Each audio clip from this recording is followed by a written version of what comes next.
Merhaba arkadaşlar, kanalıma hoş geldiniz. Ben Asay Çalışkan. Bugün sizlerle bu güzel gördüğünüz cadı şapkalı mantar kafaları yapacağız. Şöyle iki renk çalıştım ben. Sizler dilediğiniz renklerde çalışabilirsiniz. Birazdan malzemelerimi de göstereceğim zaten. Kadife iple ördüm ama koton iplikle de çok tatlı oluyor. Tabi boyut olarak daha minik oluyor.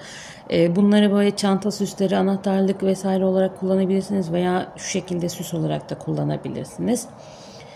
Koton iplikli olanları da daha çok anahtarlık için, yani onlar daha minyatür olacağı için en çok anahtarlığa yakışıyor arkadaşlar.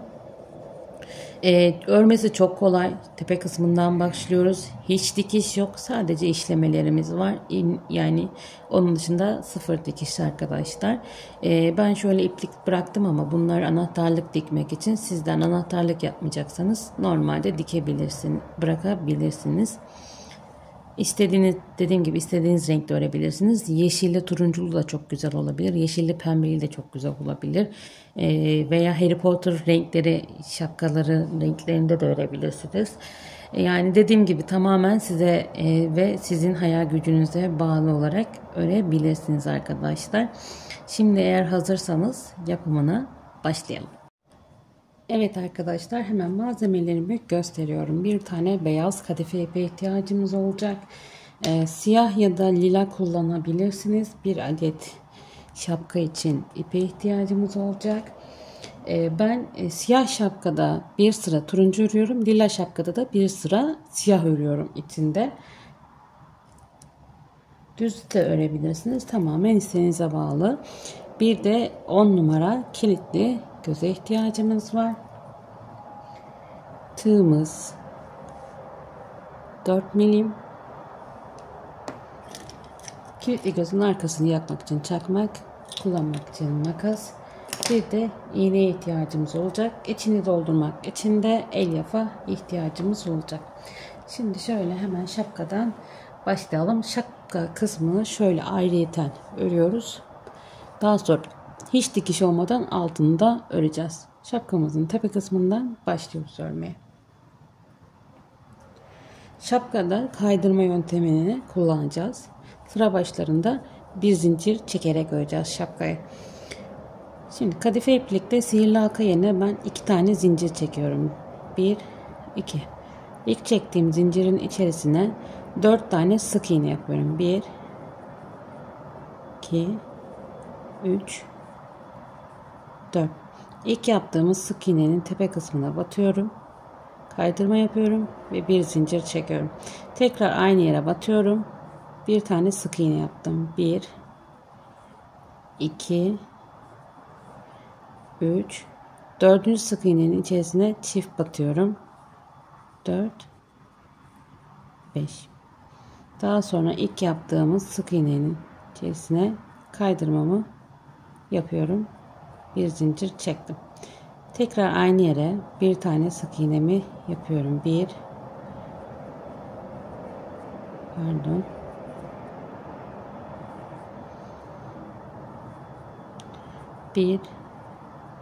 2, 3,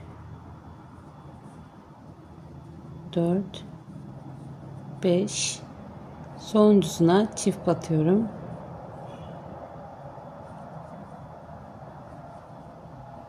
Pardon arkadaşlar, yanlış.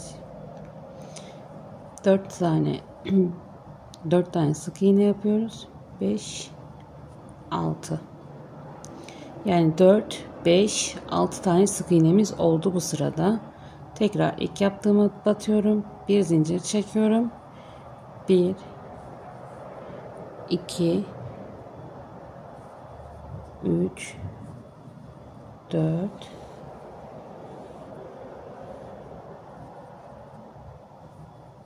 5, 6 ve 7.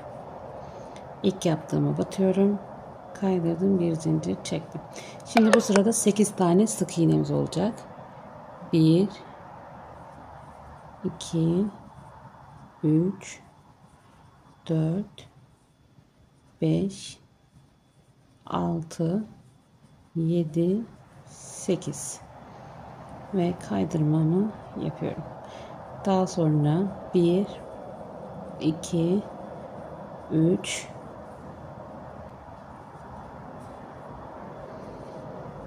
3 sık iğne, dördüncüye çift battım. Tekrar 1 2 3 sık iğne, dördüncüye çift batıyorum ve kaydırmamı yapıyorum.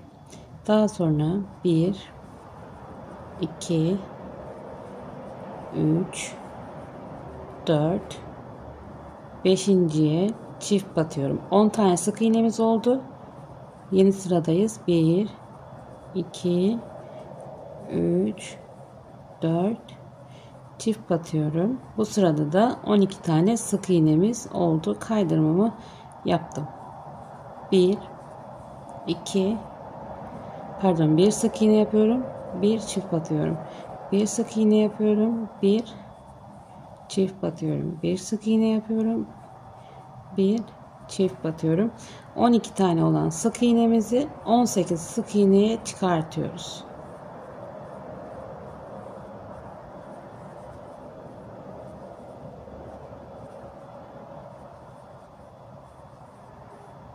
Ve kaydırma yapmıyorum. Ve geldik arkadaşlar. Şimdi bir sıra lilada ben siyah örüyorum dediğim gibi. Şimdi bir sıra siyah öreceğim. 18 tane sık iğnemiz oldu. 18 tane sık iğnemizi bu sırada toplam her birine tek batarak örüyoruz. Ve yine 18 tane sık iğnemiz oluyor.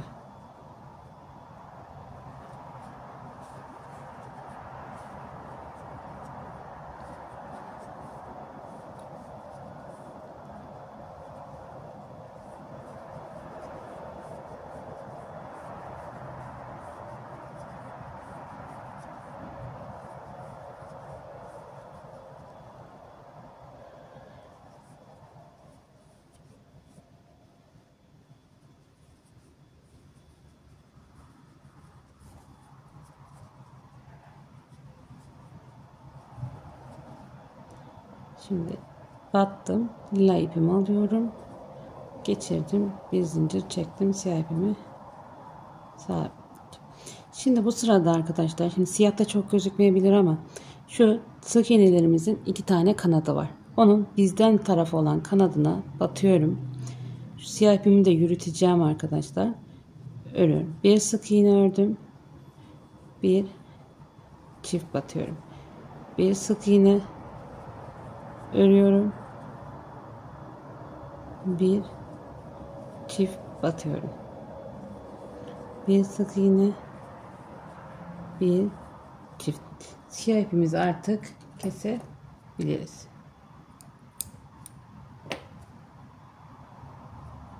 Bu şekilde sıra sonuna kadar gidiyoruz. Bir sık iğne, bir çift, bir sık iğne, bir çift olarak örüp geliyoruz. Şimdi geldim arkadaşlar, sıra sonundayım. Şu birleştirme yaptığımız yerden yine yapıyorum. İlk zincir, sık iğneye bir zincir çekiyorum ve şimdi bu sırada hepsine tek batıyoruz. Örüp geliyorum. Geldim arkadaşlar, 27 tane sık iğnemi ördüm. Birleştirme yapıp bir zincirimi çekip ipimi çok az, hafif uzun bırakıyorum. Ben buraya anahtarlık aparatı takacağım çünkü. Sizler takmazsanız kısa bırakabilirsiniz. Şimdi beyaz kısmına geleceğiz. Bunun için şöyle hemen ördüm, şöyle yapıyorum. Şu sırada plo yaptığımız sırada arkadaşlar dışta kalan blolar var. Onlara batacağız. Onları öreceğiz arkadaşlar.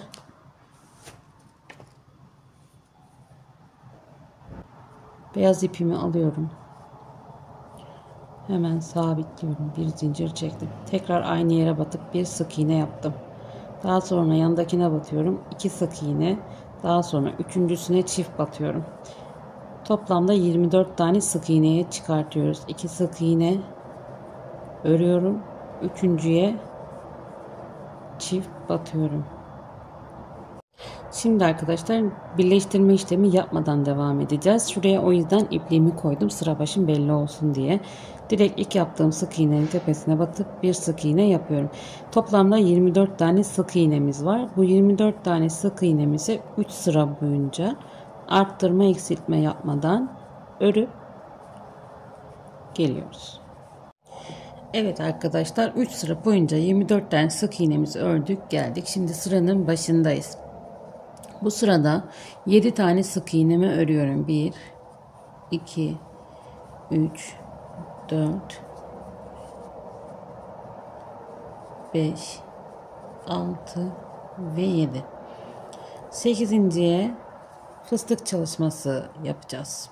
Bunun için şöyle 1, 2, 3, 4. Aynı yere 4 tane ikili trabzan örüyoruz. Tığımı ipten çıkarttım. İlk yaptığım trabzanın tepesine batıyorum. İpi alıyorum. İşliyorum. Bu şekilde bir fıstığımız oldu. Daha sonra hemen yanındaki sık iğneye batıyorum. Araya 8 tane sık iğne örüyorum. 2, 3, 4, 5, 6, 7, 8. Tekrar ipimi doluyorum. Bir fıstık daha yapacağım. 1, 2,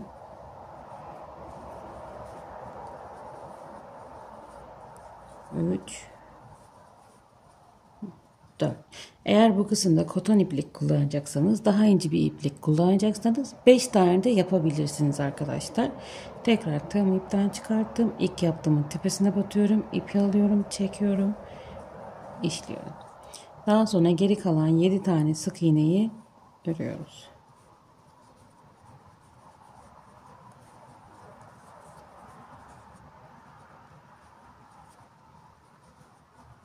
Sıra başına geldik. Şimdi 7 tane sık iğne örüyorum. 2, 3, 4, 5, 6, 7. 8. bu fıstık yaptığımız yerde arkadaşlar şurada ortasına batıyorum. İlmeği alıyorum. Sık iğne işliyorum. Daha sonra devam ediyorum.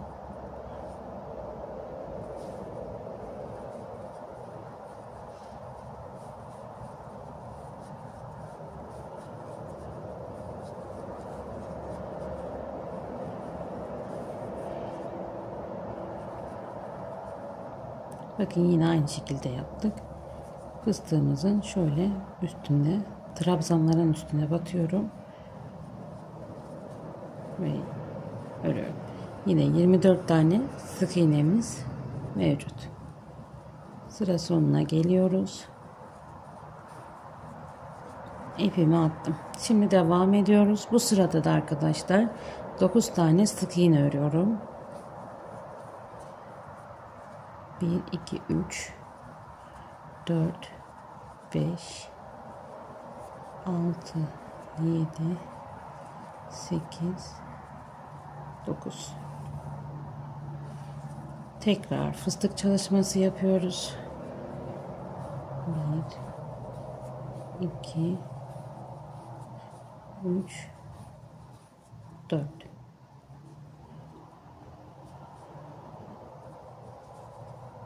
Araya 5 tane sık iğne. 1, 2, 3, 4, 5. Ve ikinci fıstığımızı yapıyoruz. 2, 3,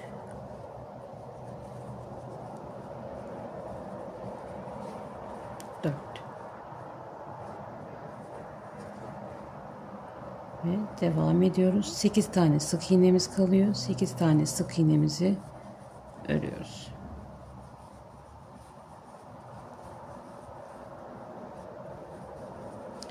Evet. Şimdi bu sırada arkadaşlar gözümüzü takacağız.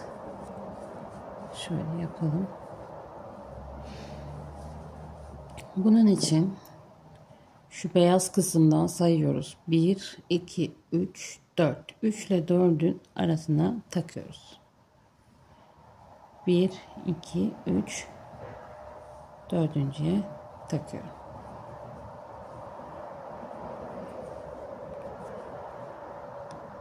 Taktım. Taktım. Ve arkasına çakmakla yakıyorum. Bu sırada hem doldurma yapacağız artık bu sıradan sonra arkadaşlar. Çünkü eksiltmemizi yapacağız. Başlıyoruz. Bir sık iğne örüyorum. Bir eksiltiyorum. Bir sık iğne örüyorum. Bir eksiltiyorum. Bir sık iğne örüyorum. Bir eksiltiyorum. Ne yapıyorduk? Tepesine batıyorduk. Bir sık iğne örüyorum. Bir eksilt. Bir sık iğne örüyorum. Bir kesme. Bir sık iğne örüyorum. Bir kesme. Sıra sonuna kadar örüp geliyoruz.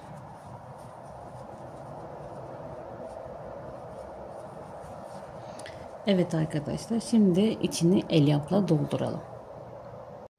Evet, geldim arkadaşlar, içini biraz doldurduk. Şimdi son sıramızı örüyoruz. Son sıramızdan sonra biraz daha dolduracağız. Bu sırada da her ilmeği birlikte öreceğiz. Kesme yapacağız. 1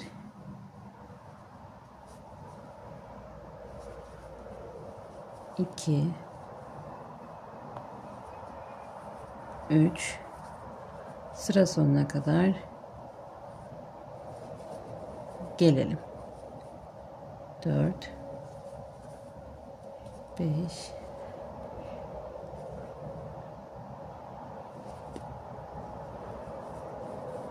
6 7 8. Şimdi ipimizi biraz uzun bırakarak keseceğiz.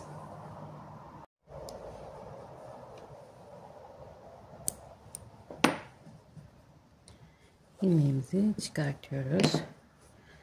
Şimdi bu aşamada biraz daha doldurabilirsiniz arkadaşlar.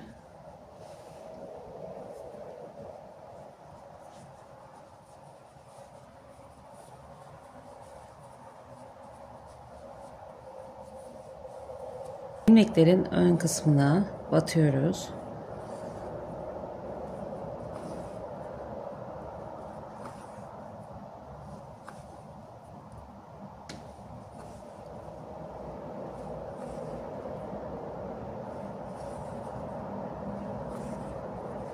Ve tutup çekiyoruz arkadaşlar. Düğümümüzü atıyor, geliyorum. Şimdi siyah koton iplikle arkadaşlar işlemelerimiz var. Mor olan da onları yapacağım.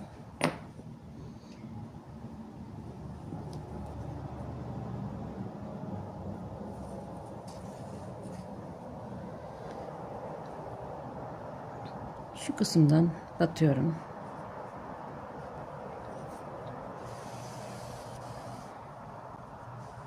İki tane göz yapacağız. Böyle orantılı yapmaya çalışalım. Şöyle bir üçgen yapacağım.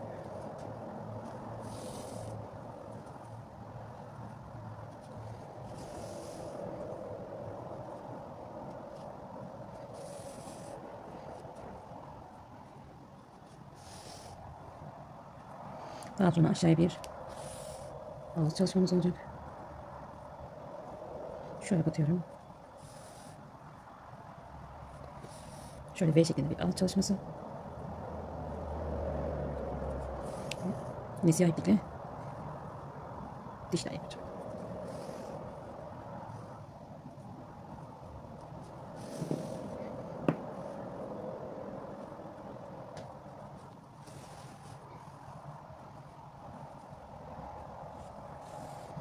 Pardon.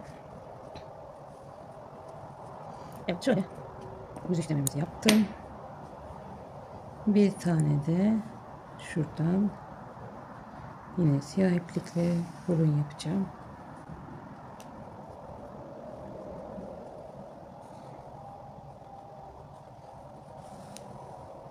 Evet. iplerimizi düğüm atıp geliyorum. Evet, tamamladım. İplerimizi temizledik, geldik arkadaşlar. Şöyle, şu ipleri ben anahtarlık takacağım diye bıraktım. Bu arada hani kafanıza takılmasın. Şöyle. Sizler anahtarlık takmayacaksanız bu ipleri bırakmanıza gerek yok. Onları da temizleyebilirsiniz. Veya anahtarlıkları kendi renginde ince bir ipiniz varsa onlarla da takabilirsiniz. Sonuçta cadı kafalarımız bitti arkadaşlar. Bu videomda buraya kadardı. Sonuna kadar izlediğiniz için teşekkür ederim. Lütfen kanalıma abone değilseniz abone olmayı unutmayın. Küçük bir kalp de olsa yorum bırakırsanız gerçekten çok sevinirim.